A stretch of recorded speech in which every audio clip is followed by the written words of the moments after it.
Hello दोस्तों, welcome back to the YouTube channel. आप सबका स्वागत है राज कोचिंग खानपुर में। मेरा नाम है पंकज कुमार और आज हम 10th क्लास का मैथ स्टार्ट कर रहे हैं। और सबसे पहले मैं आपको बताने वाला हूँ इस चैप्टर के बारे में, जो है हमारा वास्तविक संख्याएं। इससे पहले भी एक वीडियो में हमने डाली है चैनल पर, उसमें कुछ बेसिक बातें हैं जो आपको पहले समझनी चाहिए। लेकिन अब जो मैं एक्सरसाइज पर डायरेक्टली चल रहा हूँ, उसमें जो चीज़ें आपको समझानी है वो आप समझ लें पहले, सबसे पहले, क्योंकि वो बहुत ज़्यादा ज़रूरी है। इसमें ये एनसीईआरटी का सिलेबस है और हिंदी और इंग्लिश में दोनों में मैं आपको समझाने की कोशिश करूँगा ताकि आपको चीज़ें क्लियर हो सकें। तो इसलिए आप पहले सबसे पहले ये बातें ध्यान रखें कि चैप्टर में जो मैं बातें बता रहा हूँ वो आपको देखनी है। जैसे कि एक्सरसाइज 1.1 में यदि स्टार्ट करता हूँ तो उसमें है हमारे पास में भाज्य संख्याएं और अभाज्य संख्याएं किसे कहते हैं। जो भाज्य संख्याएं हैं हमारे पास में वो आपको देखनी पड़ेंगे। सबसे पहले अभाज्य संख्याएं, जैसे ये मेरे पास में अभाज्य संख्याएं हैं। अभाज्य संख्याओं को समझने के लिए आपको मैं ये दिखा रहा हूं कि अभाज्य संख्याएं जो होती हैं इनको कहते हैं प्राइम नंबर्स इंग्लिश में। तो प्राइम नंबर्स जो होते हैं, प्राइम नंबर्स, और प्राइम नंबर्स को हिंदी में हम अभाज्य संख्या ही कहते हैं। लेकिन आपको ये याद रखना है कि इनमें इनकी डेफिनेशन क्या होती है प्राइम नंबर्स की, और ये कौन कौन सी संख्याएं हैं वो। जैसे इसकी डेफिनेशन की यदि मैं बात करूं, सबसे पहले डेफिनेशन यानी कि परिभाषा, तो इसकी परिभाषा में इस तरीके से दी जाती है कि जो प्राइम नंबर्स होते हैं इनके पास में केवल दो फैक्टर होते हैं, इनके केवल दो गुणनखंड होते हैं। सबसे पहला तो ये कि वो खुद संख्या ही होती है, जिससे हम जो भी संख्या है, जैसे मान लीजिए मेरे पास 2 है, 3 है और 5 है, 7 और 11, यानी कि मैं कहूं कि जिनके केवल दो ही फैक्टर हों। यानी कि सबसे पहले एक तो आपका 2 हो गया, 2 2 से कटता है और एक खुद से भी, यानी कि 1 से कटता है और 2 2 से। इसके बाद में एक और मैं एग्जांपल लेता हूं आपका, जैसे 11 है, 11 तो 11 केवल दो ही फैक्टर से कटता है, यानी कि 1 से और दूसरा 11 से। यानी कि केवल जिनके दो फैक्टर हों, the numbers who have only 2 factors are called the prime numbers. जिनके केवल दो ही फैक्टर हों, ओनली 2 फैक्टर, ओनली 2 फैक्टर्स। इसके बाद में अब हम चलते हैं, दूसरा है हमारे पास भाज्य संख्याएं। इनको हम कहते हैं कंपोजिट नंबर्स। कंपोजिट नंबर्स वो होते हैं जिनके के दो से अधिक हमारे पास में मिनिमम 3 फैक्टर्स आपको देखने को मिलते हैं। और जो हमारे पास में कंपोजिट नंबर होते हैं वो स्टार्ट होते हैं हमारे 4, और 4 से स्टार्ट होते हैं। सबसे पहले तो जैसे कि हमारे ये नंबर्स जो आपको दिख रहे हैं, ये सब आपके हैं कंपोजिट नंबर्स, भाज्य संख्या है। जैसे कि मैंने यहां पर लिख लिया भाज्य संख्या है।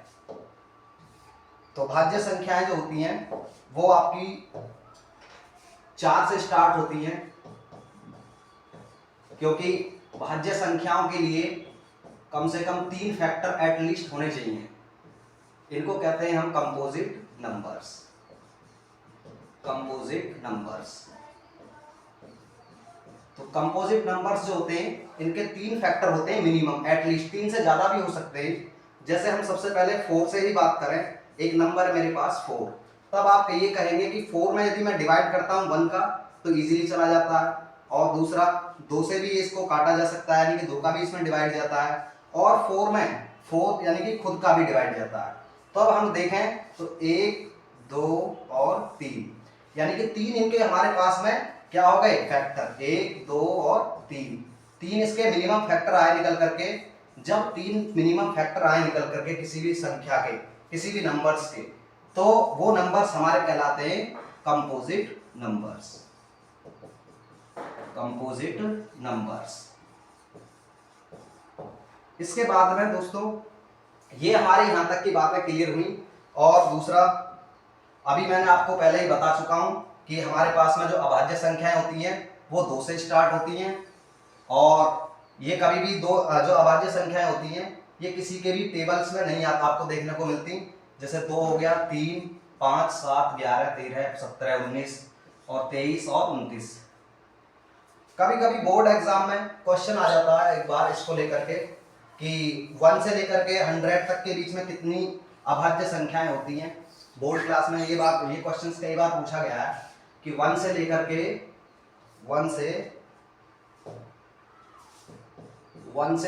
100 तक कितनी प्राइम नंबर्स हमारे पास में होती हैं। तो जो प्राइम नंबर्स होती हैं वो होती है आपकी 25। ये क्वेश्चन आपका पूछा गया कई बार। चलिए अब मैं इसको ज्यादा समय नहीं लेता हूं आपका, अब मैं डायरेक्टली आपकी एक्सरसाइज पे आता हूं जो आपके बोर्ड के लिए और आपके सिलेबस से बिल्कुल रिलीवेंट कंटेंट है। ठीक है, तो यहां तक मुझे लगता है कि आपको कुछ बातें समझ में आई होंगी।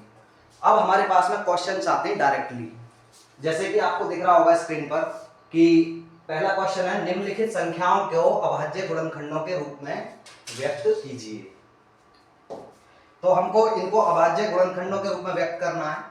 सबसे पहला तो कि जो मेरे पास में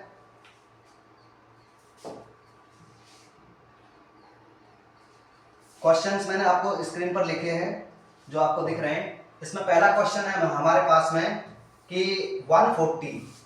तो सबसे पहले हमको लिखना होता है हल, सॉल्यूशन। इसका जो सॉल्यूशन है हमको निकालना है तो वो लिखते हैं हम 140 के अभाज्य गुणनखंड के गुणनफल के रूप में व्यक्त करना है। तो हमको 140 को लॉन्ग डिवीजन मेथड यानी कि हमको भाग विधि से इसको हल करके देखना है, 140 के फैक्टराइज करना है। देखें 140 को सबसे मिनिमम नंबर से 2 से काटा जा सकता है, 2 7 जा 40। अब इसको 2 से अभी फिर से काट सकते हैं, कितने बार जाएगा इसमें डिवाइड इसका ऑलमोस्ट 35 टाइम्स। अब ध्यान से देखें, यहाँ पर एक बात और आपको फोकस करना होगा कि जो 35 है वो आपको पता है कि 5 से जाएगा या 7 से जाएगा। अभी ये जो नंबर्स आपको दिख रहे हैं इनमें समस्या ये है कि इनको जो बड़े से बड़े नंबर यदि हमारे सामने आएगा, अभी जैसे आपको इसमें दिख रहा है तीसरे वाला क्वेश्चन, इसमें कैसे पता करें कि जो हमारा नंबर है वो कितनी नंबरों से डिवाइड होगा। तो उसके लिए मैं आपको डिविजिबिलिटी के कुछ रूल बताऊंगा अभी। तो पहले मैं इसको डिवाइड करता हूँ 5 से, 5 7 जा, और अब 7 खुद से जाता है तो 7 ये डिवाइड हो गया। और इसके पास जो मेरे पास में फैक्टर्स आए निकल करके, मैं उन सब फैक्टरों को आपको यहाँ पर लिख देता हूँ संख्याओं के अभाज्य, यानी कि 140 के अभाज्य गुणनखंड। तो 140 के अभाज्य गुणनखंड जो मुझे लिखने होंगे वो मेरे पास में है 2 × 2 × 5 × 7। और दूसरा अभाज्य गुणनखंडों का गुणनफल में लिखना है। देखें पावर रूल्स भी आपको समझने होंगे, घातांकों के नियम। यहाँ पर घातांकों के नियम, घातांक नियम क्या है ये आपको बस मैं शॉर्ट में बताता हूँ ताकि आपका समय ज्यादा ना लगे इसमें। जब भी पावर ये होता है हमारे पास में कोई संख्या है मेरे पास में, मान लीजिए a, और यदि मैं इसमें a की मल्टीप्लाई करता हूँ तब पावर रूल ये कहता है कि यदि बेस इक्वल हो और मल्टीप्लाई में आपका नंबर्स दे रखे हैं तो उनकी पावर जो होती हैं ऐड हो जाती हैं, यानी कि 1 + 1 2। सेम यहीं पर भी ये कंडीशन बनेगी, जो हमारे पास में नंबर लिखे हुए हैं एक तो 2 हो गया और ये 2, दोनों का बेस एक जैसा है, ऊपर एक बार है संख्या यानी कि 1 और 1, तो ये हो गया मेरे पास में 2 की पावर 2। और 5 तो सिंगल है इसलिए 5 को अलग लिख देता हूँ। इसके बाद 7 है, तो ये मेरा यहीं पर आंसर आ जाता है। और मुझे नहीं लगता कि अब आपको यहाँ तक कोई समस्या आई होगी। लेकिन अभी एक बात रह गई है इसमें जो मुझे आपको बतानी है।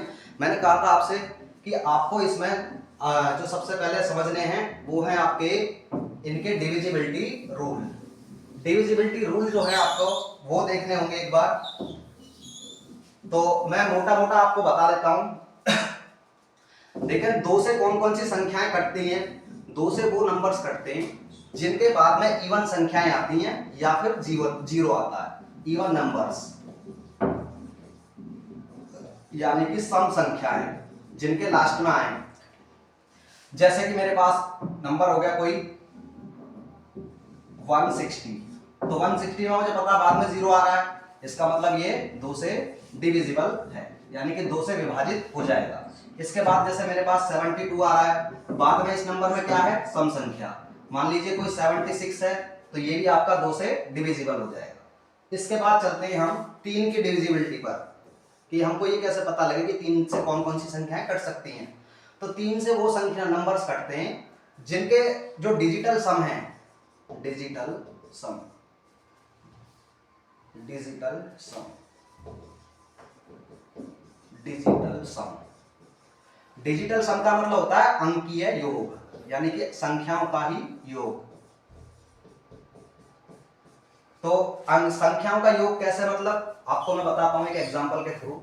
जैसे मेरे पास में कोई नंबर है और मैंने नंबर लिख लिया मेरे पास में 63, ये एक नंबर है मेरे पास, और मुझे ये पता नहीं है कि ये नंबर 3 से डिवाइड होगा या नहीं, लेकिन डिविजिबिलिटी रूल ये कहता है 3 का कि जो डिजिटल सम है यानी कि 6 और प्लस 3, तो ये जो है इसका जो सम है वो 3 के कहीं ना कहीं टेबल में आना चाहिए। 6 और 3 9, यानी कि 9 किससे कट जाता है, 3 से। ये हो गया डिविजिबिलिटी रूल 3 का। अब आप कितना भी बड़ा नंबर ले सकते हैं इसमें, जब और अगर जरूरत पड़ेगी तब आगे इसके बारे में और बताएंगे। अभी चलते हैं 4 की डिविजिबिलिटी पर। जो 4 से नंबर्स कटते हैं, 4 के लिए आपको लास्ट के 2 डिजिट, लास्ट 2 डिजिट्स, लास्ट के 2 डिजिट आपके किससे कटने चाहिए, 4 से। जैसे मैंने कहा 432, 432 मेरे पास में एक नंबर है और इसके लास्ट के 2 डिजिट क्या है, 32। तो 32 में ही हम 2 का डिवाइड, 4 का डिवाइड करके देख लेते हैं, यदि कोई रिमाइंडर नहीं बच रहा तो इसका मतलब ये कट जाएगा। 4 8 जा 32, 4 8 32, तो ये मेरे पास में कट जाएगा। इसका मतलब 4 की डिविजिबिलिटी ये होती है कि लास्ट के 2 डिजिट जो होते हैं वो आपके 4 के टेबल में इजीली आने चाहिए या 4 से पूरे पूरे डिवाइड होने चाहिए। इसके बाद में चलते हैं हम 5 की डिविजिबिलिटी पर। 5 की डिविजिबिलिटी, 5 की डिविजिबिलिटी ये कहती है कि लास्ट का जो अंक है यानी कि लास्ट डिजिट है वो आपका क्या होना चाहिए बेटा, इसमें लास्ट डिजिट होना चाहिए मेरे पास या तो 0 या फिर 5। जैसे कि कोई भी नंबर ले लेता हूं मैं, एक नंबर ये है मेरे पास में जो है आपका क्वेश्चन है थर्ड वाला, इसमें लिख रहा है 3825, तो मुझे पता है कि इसमें लास्ट में क्या आ रहा है 5, तो इसका मतलब है कि 5 से डिविजिबल हो जाएगा। दूसरा एक और है पहला वाला ही 140, 140 में क्या आ रहा है बेटा 0, तो इसका मतलब है कि ये किससे डिविजिबल है, 5 से डिविजिबल है। तो आपके लिए मुझे लगता है कि इतनी डिविजिबिलिटी भी काम की है जो आपके 10th क्लास तक है। अगर और भी जो आपके विभाजिता के नियम है वो काम आएंगे तो मैं बताऊंगा उनको आप आगे भी। अब मैं चलता हूं इसमें अगले क्वेश्चन पर जो मेरे पास है सेकंड वाला पार्ट, इसका सॉल्यूशन देखते हैं। सॉल्यूशन, तो इसका हल निकालने के लिए हमको सबसे पहले क्या करना होगा, 156 यानी कि 156 के हमको भाग विधि से इसके फैक्टर करने होंगे, इसके गुणनखंड निकालने होंगे। तो सबसे पहले हम इसका 2 से डिवाइड करते हैं, 2 से डिवाइड करते हैं, देखते हैं कितना आता है, क्योंकि लास्ट में इवन नंबर है, कट जाएगा। 2 7 जा 40 और कितना बचा यहाँ पर 1, 2 8 जा 60 यानी कि 2 8 16। अभी 2 से फिर से कट जाएगा, 2 3 जा 6 बचा 1, 2 9 जा। अब ध्यान से देखें 3 से डिविजिबल हो जाएगा, क्योंकि अभी मैंने आपको 3 की डिविजिबिलिटी बताई है, 9 और 3 12, 12 में 12 किसके टेबल में आता है, 3 के में, तो इसका मतलब 3 से कट जाएगा। 3 3 जा 3 1 जा 3 और 3 3 जा 9। अब 13 जो है मेरे पास में, 13 क्या है, एक अभाज्य संख्या। तो अभाज्य संख्याएं जो होती है प्राइम नंबर्स वो खुद से करते हैं, ये मेरे पास में इसके फैक्टर्स आ गए। तब मैं यहाँ पर लिखूंगा जो हमको लिखना होगा आंसर में 156 यानी कि 156 के अभाज्य गुणनखंड। तो अगर मैं इसको बोलना चाहूं कि प्राइम फैक्टर्स ऑफ 156, मैं इंग्लिश में भी लिख देता हूं अगर आप चाहें तो, prime factors of 156 is equal to, देखें कितने बार कटा है इस, ये मेरे पास में 2 है और मल्टीप्लाई 2 मल्टीप्लाई 3 मल्टीप्लाई 13। जब भी एक जैसी पावर हो उनको आपस में ऐड करके लिख देते हैं। 2 दो बार है तो इसका मतलब 2 की पावर 2 और 3 वन टाइम है और 13। यही आपका यहाँ तक आंसर हो जाएगा। तो मुझे लगता है कि यहाँ तक आपको ये बातें समझ में आ गई होंगी। इसके बाद में आपके थर्ड वाले पार्ट पर मैं चलता हूँ। आप वीडियो में बने रहें लास्ट तक, क्योंकि ये चैप्टर आपका पूरी एक्सरसाइज इसमें फिनिश होगी और बिल्कुल आप एकांत में होकर के बैठ जाएं और अपने नोट्स की तैयारी कर दें स्टार्ट अभी से। इसके बाद थर्ड वाला पार्ट है मेरे पास में। थर्ड पार्ट में क्या लिखा हुआ है, 3 8 और 2 5। तो थर्ड वाले पार्ट के मैं सॉल्यूशन करता हूं। यहाँ पर सॉल्यूशन मैंने बताया सबसे पहले हमको इसका क्या करना है, लॉन्ग डिवीजन मेथड से इसका क्या करना है, प्राइम फैक्टराइज करना है नंबर को। 3 8 2 5 और मुझे सबसे पहले इसको कट करते जाना है। इसके बाद में देखिए सबसे पहले मैंने अभी आपको बताया था डिविजिबिलिटी, कुछ रूल बताया था जिसमें आपको ये बताया था मैंने कि नंबर्स को कौन से नंबर किससे कटता है, किस नंबर कौन सी संख्या से कटता है, कौन से डिजिट से कटता है, उसके विभाज्यता के नियम है कुछ। तो जिसमें मैंने आपको अभी कई सारे नियम बताए। तो आपको दिख रहा है इसमें लास्ट डिजिट क्या है, 5 है। तो इसका मतलब है सबसे पहले ये 5 से ही कटेगा, अदरवाइज किसी भी नंबर से नहीं कटेगा। तो मैं 5 से सबसे पहले इसको काटता हूँ यहाँ से। देखिए 5 से कितने बार जाएगा, 5 7 जा 35। तो कितने बार गया, 7 टाइम। बचा कितना, 3 और 2 32। 5 6 जा 30। बचा कितना, 2। 5 और 2 और 5 हो गया 25। तो अब मेरे पास 5 5 जा 25। अभी फिर से चलते हैं, 5 से फिर से लास्ट में 5 आ गया डिजिट में। तो 5 के लिए फिर से 5 से डिवाइड करते हैं इसको। 5 1 जा 5। बचा कितना, 2 और 6 हो गया 26। तो 5 5 जा 26। बचा कितना, 1। 5 3 जा 50। इसके बाद में देखें ये जो नंबर्स आ गया। अब यहाँ पर मुझे ये देखना है कि नंबर कटेगा किससे, क्योंकि इसमें एक दिक्कत ये आ रही है कि ऐसा नंबर अजीबोगरीब आ जाता है कई बार। तो सबसे पहले हमको डिजिटल सम पे जाना है, 3 या 5 या 9 वाले नंबर्स पर। देखिए 5 और 1 6, 6 और 3 9, यानी कि ये 3 से डिविजिबल है, इजीली 3 से कट जाएगा। तो मैं 3 से इसको काट देता हूँ सबसे पहले। तो कितना आया, 3 5 जा 15 और 3 1 जा 3। ये कट गया मेरे को 3 बार, इससे 51 टाइम्स। अब देखें 5 और 1 5 और 1 का डिजिटल सम क्या आता है, 6। तो 6 किससे कट जाता है बेटा, यहाँ पर 6 कट जाता है 3 से। तो इसका मतलब 3 से डिविजिबल है। तो काट देते हैं इसको। 3 1 जा 3। बचा कितना, 2 और 1 21 21। 3 7 जा 21। अब ये 17 आ गया मेरे पास। 17 क्योंकि एक अपने आप में प्राइम नंबर है, अभाज्य संख्या, तो 17 से ही कटेगा। तब मैं लिखता हूं कि 3 8 2 5 के अभाज्य गुणनखंड,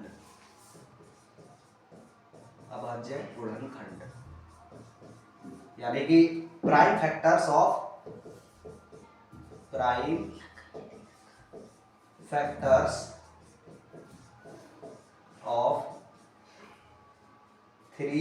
8 2 5 कितना आ जाएंगे। इनको जितने भी नंबर्स लिख रहे हैं इन सबको आपको क्रम से लिख देना है। सबसे पहले आपको ये बात याद रखनी है कि नंबर्स को छोटे से बढ़ते हुए क्रम में लिखें। जैसे मेरे पास 5 पहले आ गया, लेकिन बाद में आ रहा है कि 3, तो 3 को बाद में ना लिख करके पहले लिख दे, क्योंकि नंबर छोटा है। और ये मेरे पास में 2 बार है, 3 मल्टीप्लाई 3 ये हो गया। इसके बाद 5 मल्टीप्लाई 5 और मल्टीप्लाई 17। तो ये अभी इसमें एक और आगे को सॉल्यूशन इसका ये है कि इसकी पावर एक जैसी है, तो हम पावर को आपस में ऐड कर देते हैं, क्योंकि इनका बेस इक्वल है। और बेस इक्वल होने पर आपस में घातें जो होती हैं, पावर जो होती हैं, वो ऐड हो जाती हैं। तो ये हो गया 3 की पावर 2 मल्टीप्लाई 5 की पावर 2 मल्टीप्लाई 17। यही आपका यहाँ तक आंसर हो गया। इसके बाद में जो आपका 4th और 5 क्वेश्चन है, ये मैं आपको होमवर्क में देता हूं और इनको आपको खुद भी ट्राई करना है, बिल्कुल सेम इसी मेथड से। तो ये आपके लिए होमवर्क में रह जाएंगे, दोनों के दोनों क्वेश्चंस, ये आपके होमवर्क में। अब मैं चलता हूं नेक्स्ट क्वेश्चन पर। देखें इनमें से एक भी क्वेश्चन को आप मिस ना करें, क्योंकि क्वेश्चंस पूछे गए हैं बोर्ड क्लास में कई बार। ये आपके लिए बहुत ज्यादा इंपॉर्टेंट क्वेश्चन है और इसमें आपको खुद को ट्राई करना है। जितने भी डिविजिबिलिटी रूल है उनको लगाना है और सबसे पहले ऐसे ही प्राइम नंबर्स प्राइम फैक्टराइज करना है लॉन्ग डिवीजन मेथड से ही। इसके बाद में मैं आगे चलता हूं अगले क्वेश्चंस पर। अब मेरे पास में जो क्वेश्चंस आया है वो क्वेश्चंस है आपका दूसरा क्वेश्चन जो आपकी एक्सरसाइज का है, एक्सरसाइज जो आपके 1.1 है। देखें एक और बात मैं आपको बता दूं, ये जो सिलेबस है वो 2023 और 2023-24 में जो डिफाइन किया गया गवर्नमेंट द्वारा, एनसीईआरटी द्वारा, वो है। क्योंकि इसमें चैप्टर्स में आपकी कुछ एक्सरसाइज कटी हुई हैं, तो इसलिए कुछ किताबों में आपको ये दूसरे नंबर की एक्सरसाइज नजर आएगी, लेकिन वो जो अगर ये पहली 1.1 आ रही है तो इसका मतलब बुक आपकी वेरीफाइड है और अपडेटेड है, क्वेश्चंस अपडेटेड है इसका मतलब। और वही क्वेश्चंस हम आपके करा रहे हैं जो आपके बोर्ड के एग्जाम से ओरिएंटेड है। दूसरा क्वेश्चन है मेरे पास में कि पूर्णांकों के निम्नलिखित युग्मों के एचसीएफ और एलसीएम ज्ञात कीजिए तथा इसकी जांच कीजिए कि दो संख्याओं का गुणनफल is equal to HCF multiply LCM. चलिए एक दो वर्ड इसमें नए आए आपको, एचसीएफ और एलसीएम, तो मैं आपको पहले इनको ही बता देता हूं एचसीएफ और एलसीएम क्या होते हैं। एचसीएफ और एलसीएम की कई बार बोर्ड क्लास में इसकी फुल फॉर्म ही पूछ ली गई है एक नंबर में, ये भी बड़े इंपॉर्टेंट क्वेश्चन है आपके लिए, तो मैं आपको लिख देता हूं यहां पर एचसीएफ, जो आपका एचसीएफ, एचसीएफ का मतलब होता है आपका highest common factor, common factor, highest common factor, यानी कि इसको यदि हम हिंदी में बोले तो महत्तम समापवर्त, महत्तम समापवर्त, समापवर्त। तो इसको यदि हम देखें क्वेश्चन बोर्ड क्लास में ये मैसे के नाम से भी आपका लिखा हुआ आता है, इसलिए इन बातों का आप ध्यान रखें कि क्वेश्चंस को कई भाषा में पूछ लिया जाता है कभी कभी। दूसरा है इसके बाद एलसीएम, एलसीएम, एलसीएम का मतलब होता है least common multiple, least common multiple. अब ये मल्टीपल शब्द एक और नया आया आपके लिए, मल्टीपल्स, यानी कि इसको कहते हैं लघुत्तम समापवर्तक, लघुत्तम समापवर्तक, लघुत्तम समापवर्तक, समापवर्तक। तो इसको भी आपका बोर्ड क्लास में ऐसा पूछ लिया था कि ले से ज्ञात कीजिए और मैं से ज्ञात कीजिए। कभी कभी लैंग्वेज को कई भाषा में पूछ लेता है बोर्ड एग्जाम में, तो ये आपको वर्ड पता लगी एलसीएम और एचसीएफ की फुल फॉर्म, क्योंकि ये आपकी बोर्ड क्लास में पूछी जा चुकी हैं ये कई बार, बोर्ड जो परीक्षाएं होती हैं आपकी उसमें, और ये भी सिर्फ ये एक नंबर में कि इसकी फुल फॉर्म क्या होती है। चलिए ये बात आपको यहां तक समझ में आई। इसके बाद में अब मैं क्वेश्चन से बात करता हूं कि एचसीएफ और एलसीएम निकालते कैसे, क्योंकि क्वेश्चन में हमको ये पूछा कि एलसीएम और एचसीएफ ज्ञात कीजिए तथा इसकी जांच भी करनी है हमको। तो सबसे पहले मैं क्वेश्चंस लेता हूं, पहला वाला आपका पहला क्वेश्चंस करते हैं। मेरे पास पहला क्वेश्चन लिखा हुआ है 26 और 91, 26 और 91। तो 26 और 91 के हमको क्या करना है, पहले एचसीएफ निकालना है। लॉन्ग डिवीजन मेथड का ही हम यूज करेंगे क्योंकि वो ही सबसे अच्छा तरीका है। और नंबर्स एचसीएफ निकालने के लिए सबसे पहले हम नंबर्स को अलग अलग ब्रेक कर लेते हैं लॉन्ग डिवीजन मेथड से ही। तो मेरे पास 26 और 91 है, 26 और 91 दोनों को मैं अलग अलग लिख लेता हूं। पहले इसको करते हैं हम, 2 से कट जाएगा इजीली, कितने बार, 13 बार, और 13 आपका जो है प्राइम नंबर है, अभाज्य संख्या है, तो वो 13 खुद से ही कटेगा। इसके बाद 91 है, 91 को भी मैं काटता हूं। देखें 9 और 1 10, इसका मतलब 3 से नहीं कट रहा, लेकिन मुझे पता है कि 7 का इसमें जा सकता है और 13 के टेबल में भी आता है, तो 7 से भी काट लेते हैं सबसे पहले। तो 7 1 जा 7 और बचे कितने 2, और 7 3 जा 13, तो यानी कि 13 टाइम ये चला गया, और 13 एकम 13। मुझे दोनों के मैंने प्राइम फैक्टराइज दोनों नंबर्स को कर दिया है। तो सबसे पहले मैं एचसीएफ निकालता हूं, एचसीएफ निकालने के लिए मैंने बताया कि हाईएस्ट कॉमन फैक्टर इसकी क्या है, डेफिनेशन में आती है और इसकी फुल फॉर्म में हाईएस्ट कॉमन फैक्टर ही है। तो हाईएस्ट कॉमन फैक्टर किस किस का, 26 और 91 में से। तो देखें सबसे ज्यादा हाईएस्ट कॉमन फैक्टर जो है, तो मेरे पास इसमें क्या है 13 है और ये भी 13 है, यानी कि दोनों में से क्या है कॉमन, ये रहा 13। तो इसका मतलब HCF क्या है मेरे पास 13। अब आते हैं एलसीएम पर। एलसीएम निकालने के लिए जो हमारे पास में आया निकल करके जो कॉमन फैक्टर है उसको तो लिखते ही लिखते हैं, उसके साथ में जो नंबर्स बचे हुए हैं उनकी भी मल्टीप्लाई कर देते हैं साथ में। तो ये मेरे पास में निकल करके आ गया इसका 13 मल्टीप्लाई 40, 14 दूनी 28, 14 तीन 42, ये आपका, और 14 एकम 14 और ये 182। दूसरा मैं आपको तरीका एक और बताता हूं एलसीएम निकालने का। एलसीएम और एचसीएफ हमने निकाल दी इजीली अब, और एक और एलसीएम निकालने का सबसे परफेक्ट तरीका मैं आपको बताता हूं कि एचसीएफ जब भी आए, एचसीएफ के लिए आपको दोनों नंबर्स को या 2 हो या 3 हो या इससे ज्यादा हो तो नंबर्स के अलग अलग प्राइम फैक्टराइज करते हैं, और इसके बाद यदि एलसीएम पूछा है तो नंबर्स को एक बार में ही रख करके आप इजीली काट देंगे। नंबर्स को एक बार कैसे, जैसे मेरे पास 26 है और कितना है 91, दोनों नंबर्स को एक साथ लूंगा और कॉमन संख्याओं से देखता हूं किससे कटता है। तो ये 2 से कट जाता है, लेकिन ये नहीं कटता, जो नहीं कटता उसको यूं ही छोड़ देते हैं। और अब मुझे पता है कि 13 13 से कटता है और ये नंबर्स भी कट जाता है, 13 1 जा 13 और ये 7 टाइम। अब 7 7 से कटता है, तो ये मेरे पास में आ गया निकल करके, तो 1 और 1 ये निकल करके मेरे पास आ चुके हैं। तो इस वाले मेथड से भी मैं आपको एलसीएम निकाल करके दिखा रहा हूं, एलसीएम।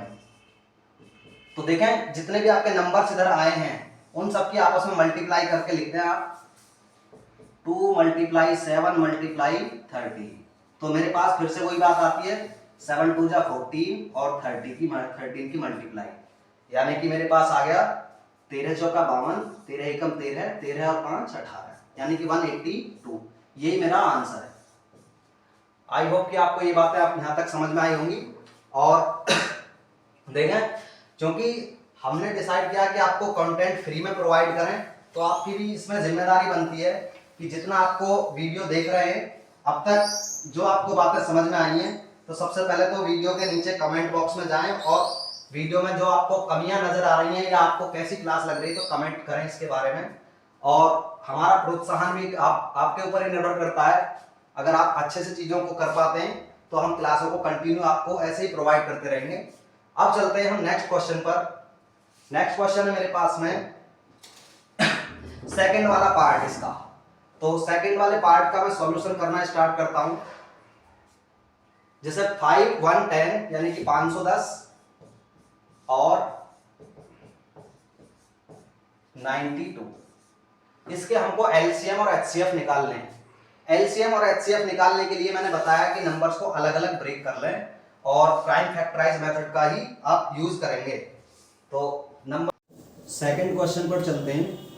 सेकंड क्वेश्चन है हमारा 510 और 92।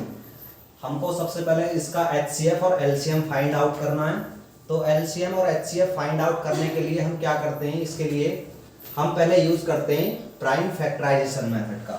तो प्राइम फैक्टराइजेशन मेथड जो है हमारा उसको यूज करते हैं 510 के लिए। देखें सबसे पहले इसको 2 से डिवाइड करते हैं। 2 से डिवाइड करने पर 2 दूनी 4 बचा 1, 2 पंजे 10 बचा 1, 2 पंजे 10। अब आप इसको करते हैं हम सबसे पहले 5 5 10 और 2 12 यानी कि 3 से डिवाइड हो जाएगा विभाज्यता के नियमों से, डिविजिबिलिटी रूल से। 3 8 24 और बचा 1, 3 पंजे 15। इसके बाद में हमारे पास में ये निकल करके आता है, कितने से डिवाइड हो जाएगा 5 से। 5 एकम 5 बचा 3 पौने 7 35। तो मेरे पास 17 आ गया, 17 17 से डिवाइड होगा। इसके बाद में अब हम चलते हैं 92 पर। 92 के फैक्टराइज करते हैं प्राइम फैक्टराइजेशन मेथड्स का यूज करके। 2 से डिवाइड करते हैं, 2 चौक 8 बचा 1, 2 छिक्का 12। 2 से अभी फिर कट जाएगा, 23 दूनी 46। अब 23 अपने आप में अभाज्य नंबर है, प्राइम नंबर है, तो इसलिए 23 23 से कटेगा, 23 एकम 23। हमको सबसे पहले निकालना क्या है इसमें, HCF। HCF निकालना है इसका, तो HCF लिख रहा है यहाँ पर, हम HCF लिख देंगे। और HCF का मतलब होता है हाईएस्ट कॉमन फैक्टर। तो हाईएस्ट कॉमन फैक्टर दोनों संख्याओं में देखते हैं। देखें इसमें आपको 2 दिख रहा है, इसमें भी 2 है, इधर 3 है, इधर 2 है, कोई कॉमन नहीं है। 5 है, 23 है, कोई कॉमन नहीं है, यानी कि ओनली 2। तो हमारा एक आंसर तो आ चुका है। इसके बाद हमारा दूसरा आंसर है LCM। LCM निकालने के लिए LCM लिख देते हैं। LCM लिख कर इक्वल लगाया, और इसके बाद जो हमारा HCF आया उसको तो यूं ही लिख देते हैं क्योंकि ये दोनों में से कॉमन है। इसके बाद जितनी भी नंबर्स बचे हुए हैं, जितने भी फैक्टर हैं हमारे, उन सब की आपस में ही मल्टीप्लाई करनी है। यहाँ पे 3, इधर 2, तो मैंने कर दिया 3 × 2। इसके बाद 5 और 23, 5 × 23, और मल्टीप्लाई में क्या 17। अब मुझे सिर्फ इसकी मल्टीप्लाई कर लेनी है और मेरा आंसर आ जाएगा। तो सबसे पहले मैं मल्टीप्लाई सॉल्व करता हूँ। जब लंबी मल्टीप्लाई हो जाए तो आपको क्या यूज करना है, पेयर फॉर्मेशन यूज करनी है। 2 तिया 6, 2 पंजे 10, यानी कि 6 × 10। इसके बाद क्या बचा, 23 × 17, 23 × 17। देखें इसको मैं मल्टीप्लाई किया तो 60 हो गया मेरे पास में, और इसको किया मैंने 23 × 17। अब इसके बाद में मल्टीप्लाई कर लेते हैं हम इन दोनों की पेयर बना करके। 0 तो 1 आएगी, और 6 तिया 18, 6 दूनी 12 और 1 13। इसके बाद मल्टीप्लाई रह जाएगी 17 की। तो 17 की मल्टीप्लाई हम यहाँ पर सॉल्व कर लेते हैं। 1380 और मल्टीप्लाई कितना 17, 700, 7 8 56, 7 तिया 21, 21 और 5 26, 7 1 7, 7 और 2 9। इसके बाद मल्टीप्लाई 1 0 0, 8 3 और 1, इनको ऐड कर लो। 0 6 4 8 और 6 14, 9 और 3 12, 12 और 1 13, 1 और 1 2। तो कितना आ गया मेरे पास में 23,460। तो मेरा LCM निकल करके आता 23,460। ये मेरा आंसर हो जाएगा LCM का। लेकिन अभी हमारा फुल एंड फाइनल आंसर बिल्कुल नहीं है अभी यहाँ पर भी, क्योंकि हमसे जो पूछा है इसने, हमसे पूछा है इसका क्या, अभी जांच भी रह गई है। इसकी जांच कीजिए कि 2 संख्याओं का गुणनफल HCF × LCM होता है। आप इतना आंसर अपना कर लें। LCM और HCF आपके फाइंड आउट हो चुकी हैं। इसके बाद में आगे के प्रोसेस पर मैं चलता हूं, इसको इरेज कर देता हूं। अब जांच करने के लिए हम क्या काम करते हैं, जांच करने के लिए जो हमारा LCM और HCF आया उसको मैं एक तरफ लिख लेता हूं। जो मेरा LCM आया था कितना निकल करके आया, जांच LCM कितना निकल करके आया मेरा, LCM था 23,460 और HCF कितना था, HCF था मेरा 2। तो इसने कहा कि जांच कीजिए कि 2 संख्याओं का गुणनफल, 2 संख्याओं का गुणनफल यानी कि ये वाला प्रोसेस किसके बराबर होता है, HCF और गुणा LCM के बराबर, HCF गुणा LCM। तो सबसे पहले 2 संख्याओं का गुणनफल करते हैं हम, 2 संख्याओं का गुणनफल। तो मैंने कहा 2 संख्याओं, कौन कौन सी संख्याएं हैं, कौन कौन सी है मेरे पास में, 510, 92 का गुणनफल। तो इनका गुणनफल चेक करते हैं निकाल करके, कितना आता है 510 और गुणा 92 कितना आया निकल करके, मल्टीप्लाई कर लेते हैं यहाँ पर 510 की 92 में, 2 0 2 0, 2 एकम 2, 2 पंजे 10। इसके बाद में 9 0 0, 9 एकम 9, 9 पंजे 45, 45, 0 2 9 6 4, यानी कि ये आया मेरे पास में अभी कितना 46,920। तो 2 संख्याओं का जो गुणनफल आया, यानी कि मैं इनको लिख सकता हूं नंबर n1 और गुणा n2, 2 संख्या यानी कि नंबर 1 और नंबर 2, इनकी गुणा इज इक्वल टू कितना आया निकल करके 46,920। इतना एक आंसर मेरा आ चुका है, यानी कि 2 संख्याओं का गुणनफल। अभी क्या रहेगा, एलसीएम और एचसीएफ, एलसीएम और एचसीएफ। तो एलसीएम और एचसीएफ की मल्टीप्लाई भी करके देख लेते हैं, एलसीएम गुणा एचसीएफ। कितना है एलसीएम मेरे पास में 23,460 और गुणा कितना, एचसीएफ कितना है मेरे पास में 2। तो दोनों की मल्टीप्लाई करके देख लेते हैं कितना आता है, 2 0 0, 2 छिक्का 12, 2 चौक 8 और 1 9, 2 तिया 6, 2 चौक 2 दूनी 4।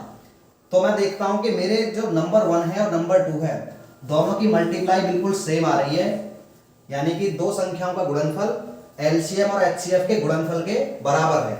इसका मतलब मैं कह सकता हूं कि मेरी जो शर्त थी कि दो संख्याओं का गुणनफल जो होता है एलसीएम और एचसीएफ का गुणनफल के बराबर होता है, वो बिल्कुल सब जांच में सही पाई गई है। इसलिए मैं कह सकता हूं कि n1 10 इस प्रकार आता है, n1 गुणा n2 is equal to LCM गुणा HCF। तो ये क्वेश्चन यहां तक आपका फिनिश हो जाता है। अब आपका थर्ड जो पार्ट है, इसका थर्ड पार्ट जो है आपका, अब आपको वो थर्ड पार्ट में आपको होमवर्क में देता हूं। जो आपका थर्ड वाला पार्ट है, ये थर्ड वाला पार्ट आपको होमवर्क में रहेगा, ये आपको खुद घर पे ट्राई करना है, बिल्कुल सेम। सबसे पहले एलसीएम और एचसीएफ निकालना और इसकी जांच करनी है आपको खुद। जांच करने के लिए मैंने आपको तरीका बता दिया है और इसी तरीके से आप जांच करना करें। इसके बाद में अब हम चलते हैं नेक्स्ट क्वेश्चन पर। दो क्वेश्चन हमारे यहाँ तक कंप्लीट हो गए एक्सरसाइज 1.1 के। अब आते हैं हम थर्ड, जो हमारे पास में थर्ड क्वेश्चन है, इसका थर्ड क्वेश्चन एक बार देखते हैं। थर्ड क्वेश्चन में लिखा हुआ है, जो हमारा अभाज्य गुणनखंड है, अभाज्य गुणनखंड विधि द्वारा निम्नलिखित पूर्णांकों के एचसीएफ और एलसीएम ज्ञात कीजिए। ये आपका क्वेश्चन है थर्ड वाला। अब दो क्वेश्चन कर लिए, थर्ड वाले क्वेश्चन में बिल्कुल सेम। अब नंबर हमको 2 के बजाय 3 नंबर दे दिए। देखें, इसमें कैलकुलेशन का पूरा काम है। कैलकुलेशन का कैसे, अब तक तो सिर्फ 2 नंबर्स के मल्टीप्लाई करने पड़ रहे थे और उनका एलसीएम और एचसीएफ निकाल रहे थे। अब थोड़ा प्रोसेस हमारा ऊपर चला जाए, क्योंकि नंबर हमारे पास 2 के बजाय 3 आ गए हैं। 3 नंबर्स में जब आप मल्टीप्लाई करेंगे तो कैलकुलेशन थोड़ा टफ हो जाएगी। तो कैलकुलेशन को सॉल्व करने के लिए आपको, इसलिए मैं बता रहा हूँ, मात्र एक क्वेश्चन मैं आपको इनमें से बता रहा हूँ और बाकी के 2 क्वेश्चन बिल्कुल सेम आपको करने हैं। इसलिए एक क्वेश्चन को ही आप ध्यान से सुन लें, क्योंकि इसमें काफी ज्यादा समय लग जाएगा फिर कैलकुलेशन सॉल्व करने में। तो देखते हैं, जो सबसे पहला वाला क्वेश्चन है हमारा, मैं इसी को सॉल्व कर रहा हूं आपको। पहला वाला पार्ट इसका, हमारे पास संख्या दे रखी है 12, 15 और 21। ये हमारे पास में नंबर्स हैं। इन नंबर्स को आपको क्या करना है, एचसीएफ और एलसीएम ज्ञात करना है। बिल्कुल वही आपका प्राइम फैक्टराइजेशन मेथड, अभाज्य गुणनखंड विधि का ही यूज करेंगे हम। तो अभाज्य गुणनखंड विधि हमारे लगानी है हमको। नंबर्स अलग अलग मैंने बताया, इस विधि को अपनाने के लिए नंबर्स को आप ब्रेक करते हैं अलग अलग तरीके से।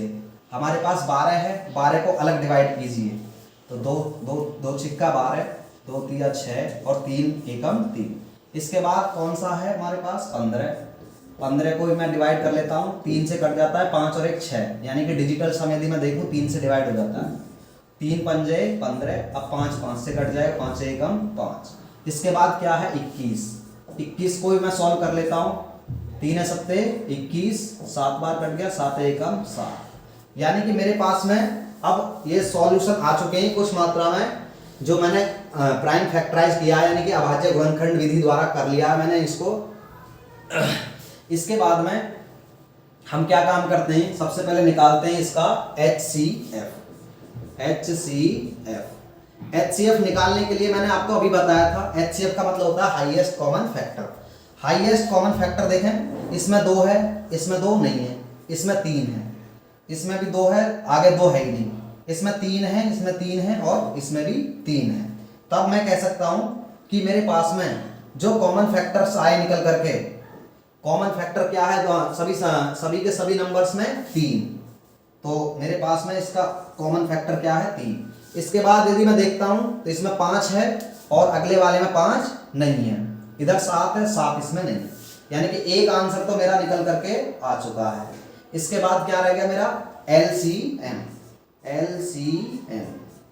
और LCM निकालने के लिए मैंने बताया था आपको HCF को तो पहले आप लिख लेते हैं, जो बाकी बची संख्याएं हैं HCF तो निकल गया, इसमें से ये गया और ये गया और इधर से 3 निकल गया। जो बाकी बचे हुए फैक्टर्स हैं इसके, उनकी भी मल्टीप्लाई आपस में करना स्टार्ट कर देते हैं। क्या है इधर 2 गुणा 2 और इसके बाद क्या है 5 और इधर क्या है 7, इनकी गुणा कर लेनी है आपको। अब आपको सॉल्व करने के लिए मल्टीप्लाई, जब आपको कई सारे नंबर्स एक साथ दिख जाएं तब आप पेयर यूज कर लेते हैं, इनको युग्म बना करके गुणा कर लेते हैं। 2 तिया 6 और बचा क्या 5 दूनी 10 और ये 7। 6 गुणा देखिए ये हो गया 70, 6 सत्ते 42। जब आप इसकी गुणा करेंगे तो 420 क्या है इसका LCM। ये LCM मैंने आपको बता दिया। इसमें LCM और HCF आपके निकल करके आ चुके हैं। अब मुझे नहीं लगता कि इसमें आपको कुछ क्वेश्चंस बचे, आप इसको भी इजीली कर सकते हैं। चलिए मैं इसका सेकंड वाला पार्ट भी आपको कर देता हूं, आप टेंशन ना लें बिल्कुल भी, बस वीडियो में बने रहें और वीडियो को पूरा एंड तक देखें ताकि आपको वीडियो बेनिफिशियल लगे और आप भी इससे कुछ अचीव करें, ताकि आपको एग्जाम से ओरिएंटेड कंटेंट जो है वो मिल जाए। इसका सेकंड वाला पार्ट है हमारे पास में, नंबर्स है हमारे पास 17, 23 और 29 और हमको पूछ रहा है इसमें HCF और LCM ज्ञात कीजिए। HCF और LCM निकालना है तो मैंने बताया था नंबर्स के सबके क्या करने हैं, हमको प्राइम फैक्टराइज करना है। नंबर को प्राइम फैक्टराइज करने के लिए आपको क्या करना है, नंबर को लिख लेते हैं और अलग अलग डिवाइड करना स्टार्ट कर देते हैं। देखिए 17 के फैक्टर क्या है निकल करके मेरे पास में, 17 के फैक्टर आए निकल करके 1 × 17। इधर यदि मैं देखता हूं 23 के क्या आते हैं निकल करके, 23 का भी आता है 1 × 23 यानी कि 1 × 23। और यदि मैं 29 को देखूं तो 29 किसी से भी डिवाइड नहीं होता, 1 और सिर्फ खुद से कटता है। तो मेरे पास में यानी कि मैं देखूं इनके जो गुणनखंड है निकल करके आए, लेकिन इसके बाद मैं देखता हूं कि इनमें से जो सभी नंबर्स में से कुछ भी कॉमन नहीं आ रहा सिवाय एक के, तब मैं कहता हूं कि HCF क्या है मेरे पास में 1। और ये बात आप याद रखें, इससे पहले एक और बात आपको याद रखनी थी कि ये नंबर्स देखने में हमको ऐसा लग रहा है कि सभी के सभी अभाज्य संख्याएं, और जो प्राइम नंबर्स होते हैं यानी कि अभाज्य संख्याएं, उनमें से यदि उनमें उनका HCF निकालते हैं तो कुछ भी कॉमन नहीं आता, सिर्फ एक ही आता है निकल करके। जो हमारे पास में अभाज्य नंबर्स होते हैं उनका कॉमन फैक्टर सिर्फ 1 होता है। ये बात HCF आ चुका है। अब आपको क्या निकालना है LCM। LCM निकालने के लिए मैंने तरीका बताया था आपको, एक बार में नंबर को लिख लेते हैं सभी को, 17, 23 और 29 और नंबर को काटना स्टार्ट कर देते हैं। 17 17 से कटेगा, बाकी नहीं कटेंगे। 23 23 से कटेगा 1 और 29 29 से कटेगा 1 1 और 1। अब मेरे पास में हमको निकालना क्या रह गया इसका LCM। LCM निकालने के लिए जो नंबर्स के फैक्टर आए निकल करके उनकी आपस में मल्टीप्लाई कर देते हैं, जो गुणनखंड निकल करके आए और गुणा में 29। देखें कितनी बड़ी कैलकुलेशन है। अब आपकी मल्टीप्लाई करनी है आपको 3 बार, तब मैं इसको सॉल्व करने के लिए मल्टीप्लाई को थोड़ा अलग कर लेता हूं ताकि आपको आसानी हो जाए। पहले 17 की गुणा करते हैं 23 में, तो 17 की गुणा करने के लिए 17 × 3 = 51, 1 बचा 5, 17 दूनी 34, 34 और 5 39। अब आते हैं 29 की गुणा पर। 29 की गुणा करने के लिए मैं इसको थोड़ा सा यहाँ पे सॉल्व कर लेता हूँ। 391 गुणा, चलिए यहाँ पर नहीं आएगा, मैं थोड़ा अलग कर देता हूँ इसको मैं इरेज कर देता हूँ ताकि बोर्ड मेरे लिए थोड़ा सा खाली हो जाए। 391 की गुणा किस में करनी है, 29 में। 9 एकम 9, 9 नाम 81, बचा 8, 9 तिया 27, 27 और 8 कितना 35, 2 एकम 2, 2 नाम 18, बचा कितना 1, 2 तिया 6 और 1 7, 9, 2 और 1 3, 8 5 13 और 7 3 10 और 1 11। यानी कि मेरे पास में एलसीएम कितना है निकल करके 11, 33 और 9। ये मेरे पास में आंसर आ चुका है। देखिए मैंने आपको 2 पार्ट इसके कर दिए, अब आपको इसका तीसरा पार्ट खुद करना है। ये आपको होमवर्क में रहेगा, सिर्फ एक हिस्सा आपका। इसके बाद में अब हम चलते हैं नेक्स्ट क्वेश्चन पर। हमारा 3 क्वेश्चन कवर हो चुके हैं। नेक्स्ट क्वेश्चन है हमारे पास में 4th क्वेश्चन। ये है हमारे पास HCF ऑफ किसका, HCF ऑफ 306 एंड 657 का। जब भी आप, अभी हमने कुछ समय पहले आपको एक थ्योरम बताई थी कि 2 संख्याओं का गुणनफल, यानी कि नंबर 1 जो थ्योरम थी आपकी वो क्या थी, n1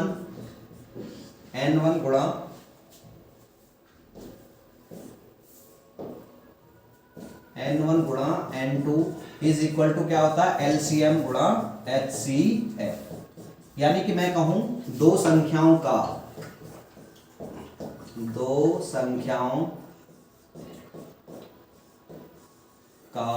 गुणनफल किसके बराबर होता है, LCM गुणा HCF, इसके बराबर होता है। तो हमें इसमें देखना है, तो दिया क्या क्या है, हम करते हैं इसका सॉल्यूशन हल।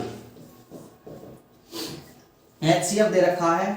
सबसे पहले देखते हैं हमारे पास नंबर्स कौन कौन से हैं। नंबर 1 है, इसके बाद अंदर 306 और नंबर 2 कितना है हमारे पास में, वो है हमारे पास 657। इसके बाद इन दोनों की हमको क्या करनी है, मल्टीप्लाई भी करनी है। लेकिन और भी चीज देखते हैं हमको दिया क्या है। तो दे रखा है कि HCF, यानी कि इन दोनों का ही नंबर्स का HCF दे रखा है हमको 9। और पूछा क्या हमसे, पूछा इसने LCM पूछा है इन दोनों नंबरों का ही। तो LCM निकालना है हमको। मैंने बताया था कि अभी हमारे पास में 2 संख्याओं का जो गुणनफल होता है वो किसके बराबर होता है, LCM गुणा HCF के।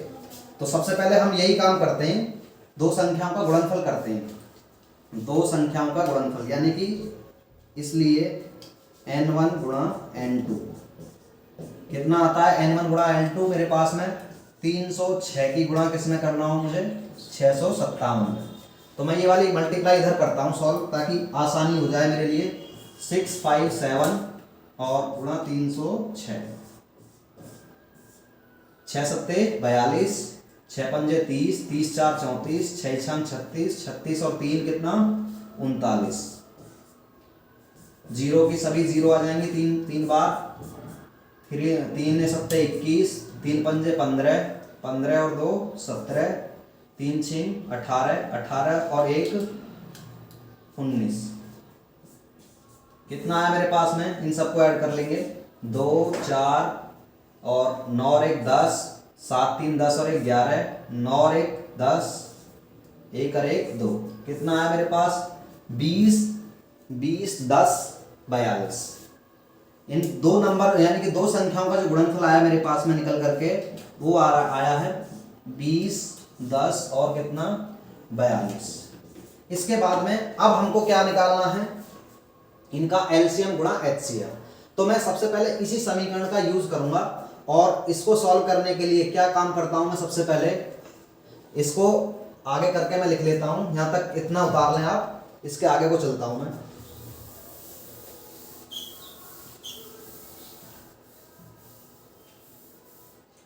तो मुझे पता है कि n1 गुणा n2 क्या होता है, n1 गुणा n2 कितना होता है भाई, LCM गुणा HCF। तो निकालना क्या है मुझे, LCM। तो मैं समीकरण को पलट लिखता हूं, LCM गुणा HCF, n1 गुणा n2। LCM निकालना है और n1 कितना है मेरे पास 306 और n2 कितना है 657 और HCF कितना, HCF चला जाएगा इधर अपॉन में, HCF। तो इसको सॉल्व कर लेते हैं बस। 306 गुणा 657, HCF कितना 9। 9 से देखें कोई सा भी नंबर कट सकता है ऊपर जरूर कहीं ना कहीं। 7 5 12, 12 और 6 18, यानी कि ये वाला नंबर इजीली कट जाएगा मेरा। 7 5 12 और 6 18, तो 9 से काट लेता हूँ मैं। 9 सत्ते 63, 306 गुणा 9 सत्ते 63, बचा कितना 2, 9 तिया 27।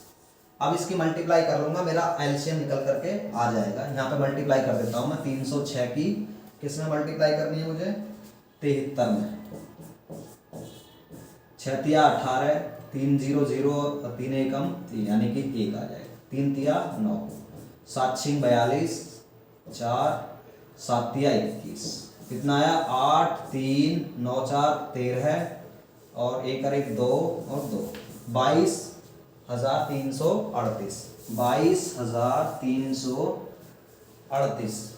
तो मेरा आंसर यहीं तक आ चुका है, ये हो गया इसका आंसर। इसके बाद में अगले क्वेश्चन पर चलते हैं। अगला क्वेश्चन है मेरे पास में, जांच कीजिए कि क्या किसी प्राकृतिक संख्या n के लिए संख्या 6 की पावर n अंक 0 पर समाप्त हो सकती है। देखें, जब भी कोई संख्या 0 पर समाप्त होती है तो मैं सबसे पहले यही बात लिखता हूं कि हल करना स्टार्ट करता हूं मैं इसका। जब कोई संख्या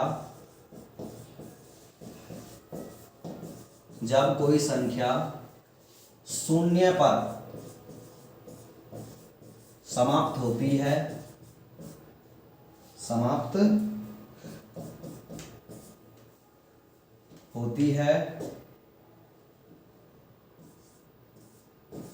तो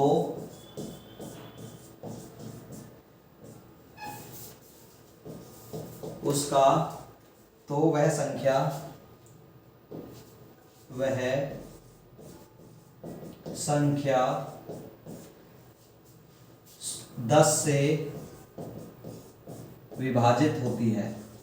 भाई, जब भी कोई संख्या यदि 0 पर समाप्त हो रही है,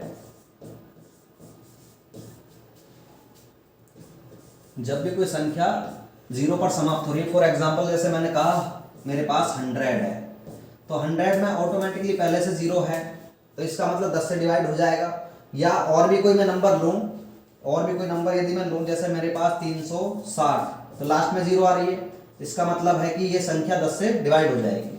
अर्थात मैं ये कह सकता हूं कि जो संख्या 10 से कटती है, 10 को, इसलिए जो 10 होता है उसको लिख सकते हैं 2 गुणा 5, यानी कि वो संख्याएं जो 2 गुणा 5 के फॉर्मेट में लिखी जा सकती हैं, उनको मैं क्या कह सकता हूं, वो संख्याएं 0 से, यानी कि 0 पर एंड हो जाएंगी यदि कोई संख्या 2 गुणा 5 की फॉर्मेट में लिखी जा रही है।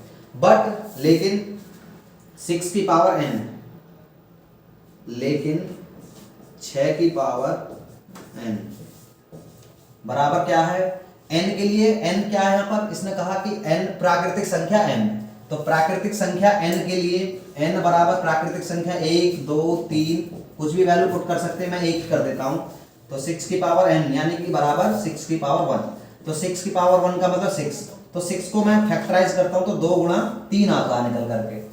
चूंकि 2 गुणा 3 आ रहा है और हमारे पास में शर्त यह है कि जो संख्याएं 0 पर समाप्त हो रही हैं वो कहीं ना कहीं 2 गुणा 5 की फॉर्मेट में लिखी जाएंगी, लेकिन यहाँ पे 6 की पावर n के केस में आ रहा है 2 गुणा 3, तो इसका मतलब है कि हम देखते हैं यहां, हम देखते हैं कि 6 की पावर n के गुणनखंड में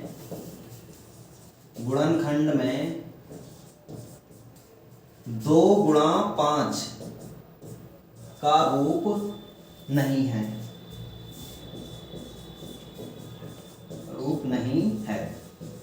अतः 6 की पावर n जो अंक होगा वो वह 0 पर समाप्त नहीं होगा। तो मेरा ये आंसर हो चुका है। इस क्वेश्चन में कैलकुलेशन का काम नहीं था। इस वाले क्वेश्चन में आपको सिर्फ थ्योरेटिकल क्वेश्चन था और समझने वाली बात थी बस, कि जांच करना था कि कोई संख्या हमारे पास नेचुरल नंबर n है और हमसे कह दिया कि 6 की पावर n जो है वो 0 पर समाप्त हो सकती है, जांच करके बताइए। तो जांच करने के लिए मैं एक बार रिपीट कर देता हूं कि जब संख्या 0 पर समाप्त हो रही है तो इसका मतलब होता है कि वो संख्या 10 से डिवाइड होगी, और 10 से डिवाइड होने का मतलब होता है कि संख्या के गुणनफल में कहीं ना कहीं 2 गुणा 5 जरूर देखने को मिलेगा। लेकिन 6 की पावर n के केस में यदि n बराबर मैंने 1 रख दिया तो मेरे पास गुणनखंड आए इसके 2 गुणा 3, जो कि 2 गुणा 5 के फॉर्मेट में नहीं है। तो इसका मतलब है कि ये संख्या जो है, इसका जो नंबर हमें मिलेगा n बराबर कुछ भी संख्या रखेंगे जब, तो वो जो अंक होगा वो कभी भी 0 पर समाप्त नहीं होगा। चलिए ये क्वेश्चन आपका हो चुका है, अगले क्वेश्चन पर चलते हैं। इसके बाद में है हमारे पास में क्वेश्चन नंबर 6। क्वेश्चन नंबर 6 में क्या है, व्याख्या कीजिए कि 7 गुणा इतना प्लस 13 और इतना भाज्य संख्याएं क्यों हैं। अब मैंने एक दिन आपको अब बताया था अभी इस वाली वीडियो में पहले ही कुछ देर पहले कि जो हमारी संख्याएं होती हैं भाज्य संख्याएं, एक बार मैं रिकैप कर देता हूं। भाज्य संख्याएं हल करने से पहले कंपोजिट नंबर, भाज्य संख्याओं को बोलते हैं कंपोजिट नंबर, भाज्य संख्याएं, इनको कहते हैं हम कंपोजिट नंबर, कंपोजिट नंबर्स। अब कंपोजिट नंबर्स के लिए मैंने आपको बताया था कि at least 3 factor, at least कम से कम 3 फैक्टर इनके पास में होने चाहिए, 3 फैक्टर इनके पास में होने चाहिए। अदरवाइज अगर इससे कम है यानी कि 2 फैक्टर है तो फिर वो प्राइम नंबर्स बन जाती हैं, अभाज्य संख्याएं। तो इनके लिए कम से कम 3 फैक्टर होने चाहिए। चलिए देखते हैं, अगर इनमें कहीं ना कहीं हमको 3 फैक्टर देखने को मिल रहे हैं तो हम कह सकते हैं कि भाज्य संख्याएं हैं। यानी कि ये जो नंबर दे रखा है, ये दोनों जो नंबर है हमारे पास, यदि इनके फैक्टरों में, इनके फैक्टर जो है उनकी संख्या यदि 2 से 3 या 3 से अधिक आती है तब ये भाज्य संख्याएं हैं। हम कह सकते हैं कि भाज्य संख्याएं प्राय कंपोजिट नंबर बन जाएंगी। चलो देखते हैं। तो पहला है, सबसे पहले हल लिखते हैं हम, हल, सॉल्यूशन। तो हल लिखने के बाद में क्या काम करते हैं, नंबर को लिखते हैं 7 गुणा 11 गुणा 13 प्लस 13, ये नंबर है मेरे पास। अब मैंने देखा इसमें जब मैं इसको थोड़ा आगे को सॉल्व करता हूं तो मुझे क्या मिलता है, देखें 7 गुणा 11 गुणा 13, इसमें 13 है, इसमें भी 13 है, यानी कि 13 में दोनों में से कॉमन निकाल सकता हूं। लीजिए 7 गुणा,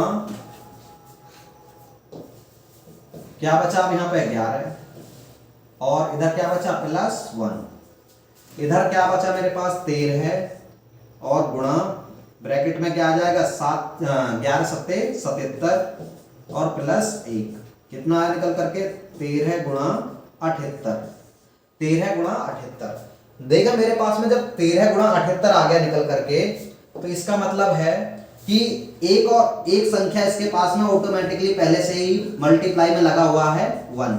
तो कितने आ गए मेरे पास फैक्टर, देखें 1 2 3, यानी कि मेरे पास 3 फैक्टर आ गए। इसके बाद में यदि मैं बात करूं अब इसकी अगले वाले पार्ट की, इधर से मैं थोड़ा सा मिटा देता हूं इसको। तो अब चलते हैं हम दूसरी तरफ, एक और नंबर को लेते हैं 7 गुणा 6 गुणा 5 गुणा 4 गुणा 3 गुणा 2 गुणा 1 प्लस 5। चलिए मैंने बताया आपको, तो आगे को थोड़ा सॉल्व करते हैं। देखा 5 इसमें भी है और इधर भी है, प्लस वाले साइन के बाद में, तो 5 दोनों में से कॉमन निकाल लेते हैं। बचा क्या अंदर 7 गुणा 6 गुणा 4 गुणा 3 गुणा 2 और प्लस 1।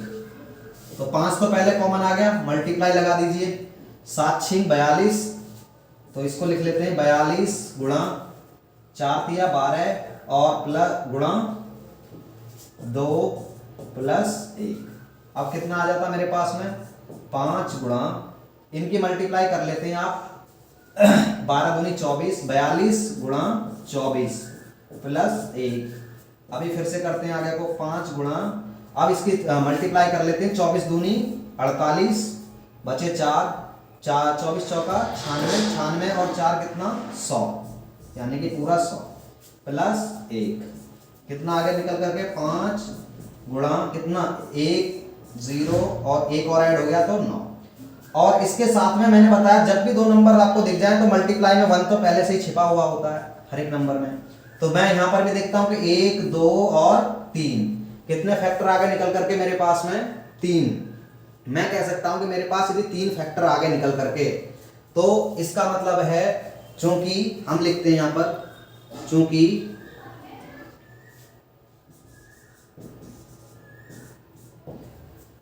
दोनों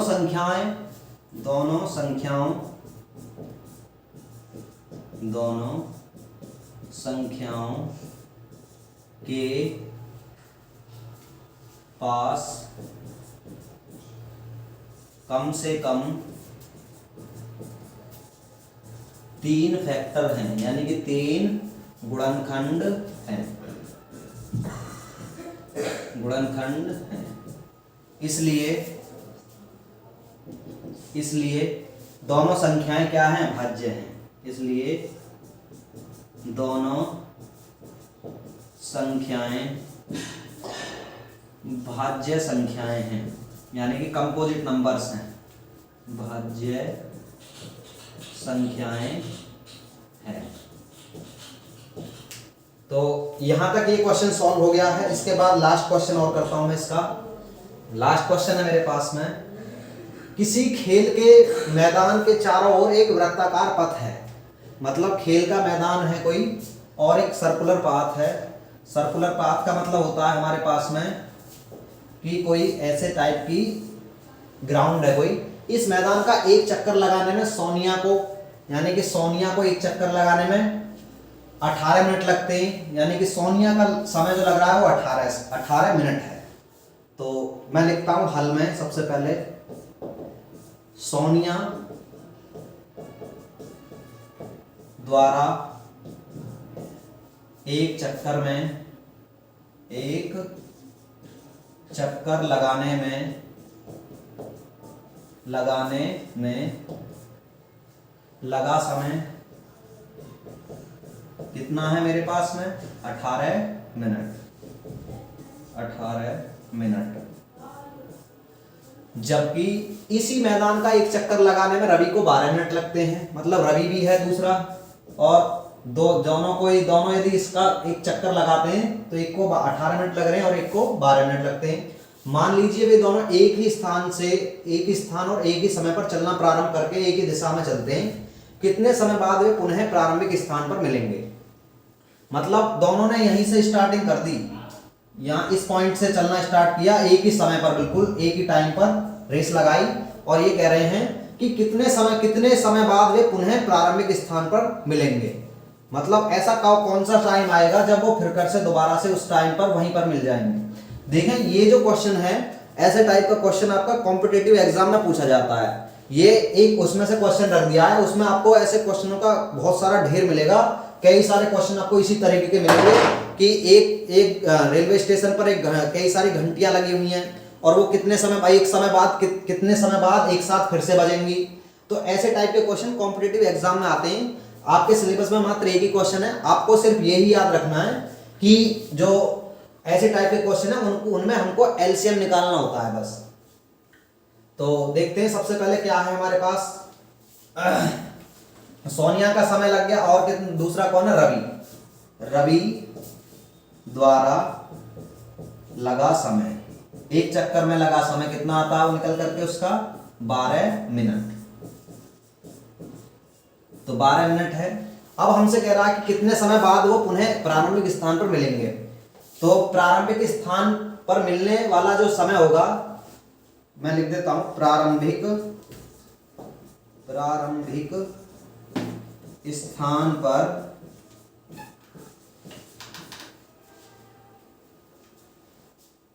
स्थान पर मिलने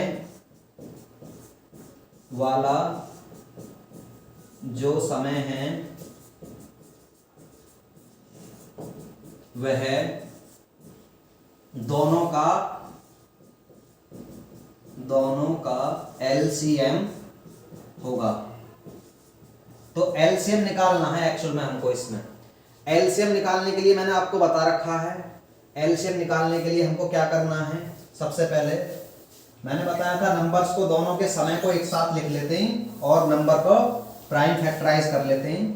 तो रवि सोनिया द्वारा लगा समय कितना है, सोनिया का समय है 18 मिनट और रवि को 12 मिनट लग रहे हैं एक चक्कर लगाने में। तो 2 से कट जाएगा, मैं देखता हूँ 2 से कितना 9 बार और ये कितना 2 छिक्का 12, 2 से अभी फिर कट जाएगा, 2 तिया 6, 3 से कट जाएगा, 3 3 जा 9 और 3 एकम 3, 3 से 3 एकम 3। तो एलसीएम निकालते हैं। एलसीएम के लिए मैंने बताया था जो फैक्टर इधर आ जाएं उनकी ही आपस में मल्टीप्लाई कर देते हैं, गुणा 3 कितना आ गया मेरे पास में 2 गुणा 2 गुणा 3 गुणा 3।